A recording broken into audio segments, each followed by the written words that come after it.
Okay, so let's talk about a couple. So, basically I want to know where can I guarantee that there exists a solution, or which initial conditions would be a problem for the differential equation y prime is x squared minus y squared over x squared plus y squared. It's good.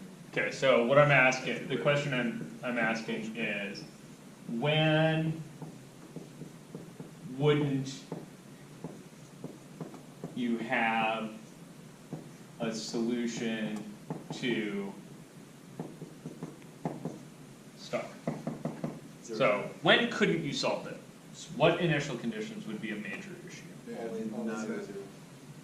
Yeah, so really, in order for existence to occur, right, you really just need to check where is this function discontinuous.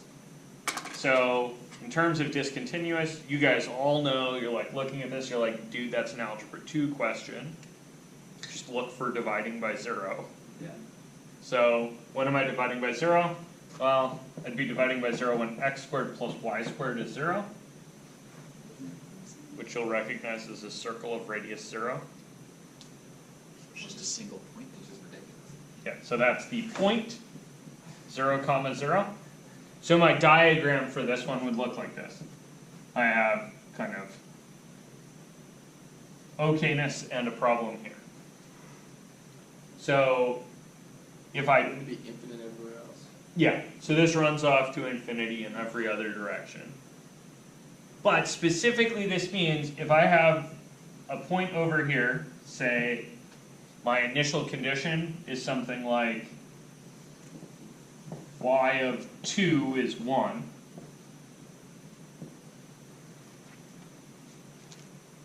Right, so that's me looking at the point 1 comma 2. I know that at best, I'm going to be able to extend solutions back here to 0. You guys see that? Because I need a rectangle, right?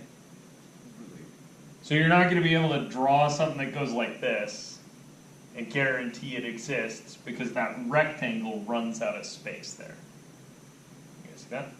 So, best I'm going to be able to do is this rectangle, right? So, first quadrant. Does it have to be a rectangle?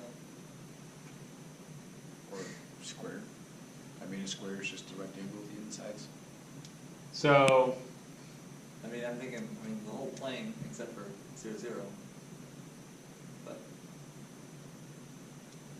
Wait a minute, why can't you go past that? well, because the theorem says something about it has to be a rectangle shape. so what I can't do is contain that point, right? So, Oh, gotcha. I guess this would be fine, right? But it's You just on can't some enclose the- smaller you can't enclose interval, the right? origin. Right. Yeah, I definitely won't be able to contain the origin. You guys see that? Yeah. Okay, so that's 0, 0 is a problem. So would you have to like construct multiple things to see where else it fails? Like you're like I want a rectangle here, here, and here. Like you could cover all 4 quadrants except for that origin. You'll have trouble doing that, yeah. Because you won't be able to have initial conditions simultaneously in 4 separate spots, right? You get to pick one friggin' spot for your initial condition. My next one, that'll be a little more obvious. So, oops, I erased the question. So, next one would be, let's do x plus y over x minus y. Y is not equal to x or whatever. Y being equal to Yeah, x. so this one has problems at